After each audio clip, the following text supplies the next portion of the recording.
Today I am going to teach you how to do a tapestry weave on a card loom. Don't these look great? Don't have a card loom or don't know what I'm talking about? There's a video for that. Go back and watch that one first. Before you start weaving, there's two really important vocabulary words that you just have to know. The warp threads are the threads that are going up and down on your loom or vertical. Your weft threads are the threads that you're putting into the loom, so they go from left to right. Don't forget that. Write your name on the piece of tape on the back of your card loom, not on the card loom itself. It can be reused. Choose a thread. When you are just starting, a color different than your warp thread is best. Cut about an arm's length off of your skein or ball. Now it's time to weave. Your weft thread is the thread that moves from left to right. Get it? It rhymes. Take your weft thread to the bottom corner of your loom.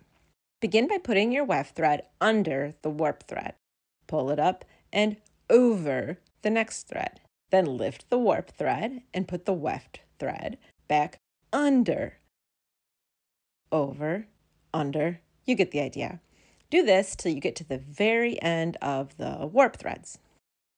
I've reached the end and I'm going to very carefully pull my entire weft thread through, making sure I stop before it pulls everything I just did out.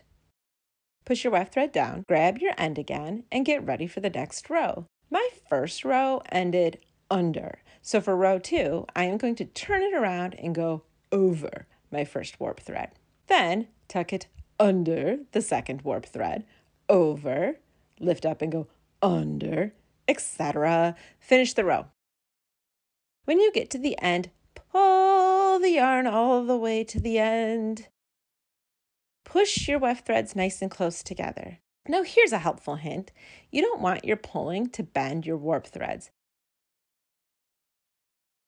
It might not seem like that big of a deal because you will still be able to weave, but eventually so much weft thread will be woven, you'll never be able to get the warp threads straight again, and your entire weaving will look like an hourglass. Okay, good. Remember that tip. Turn your weft thread around and start your third row.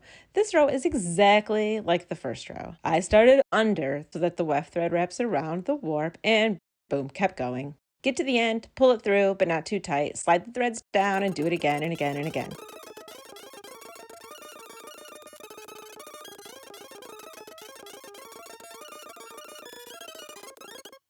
Uh-oh, I'm running out of thread.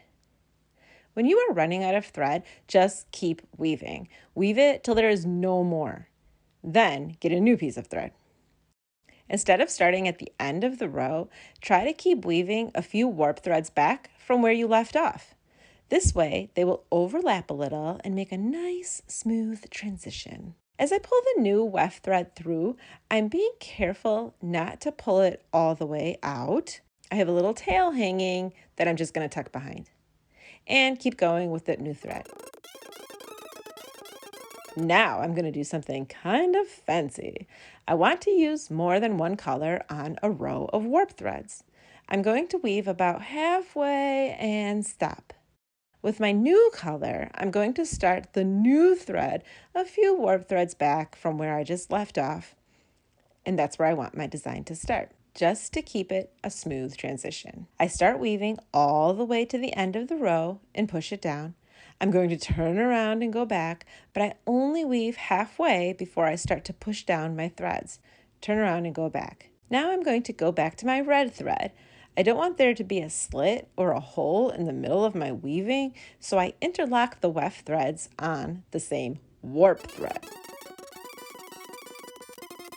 Then I'll weave another half row with my blue. Turn around and go back to the end. And then a half with my red, but I'm lifting up my blue row a little on that shared warp thread and interlocking and turning around and going back. I'll keep repeating that until I want the design to change.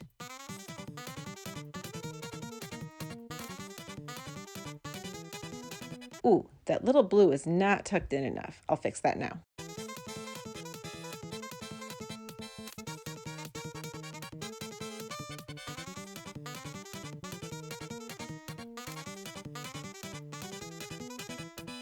Well, I'm out of red, so I tuck it behind. I'm going to use up the rest of my blue on full rows.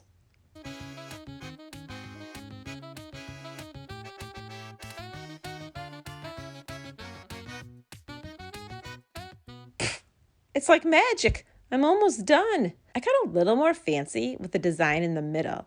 I interlocked my warp threads with 3 weft threads in one row. You know what I mean?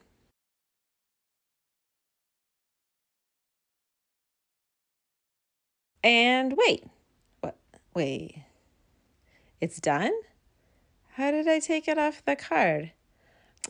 Well, have you ever been filming a video for your class and your iPad runs out of storage at a very critical part and you don't realize it? So you keep making your project and doing things that can't be undone. And when you go back to look at the iPad, you realize it didn't record any of that critical information? Yeah, well, okay. But wouldn't you know, I found a spare. This poor kid never got to finish theirs. Okay, back on track. When you are all done weaving and have your threads as close to the top as possible, turn your loom over and remove the tape. Save the piece that has your name because you're going to use it again later. Now you have a few weird pieces that aren't connected to anything. You don't want to just cut those off, or things seriously are going to completely unravel.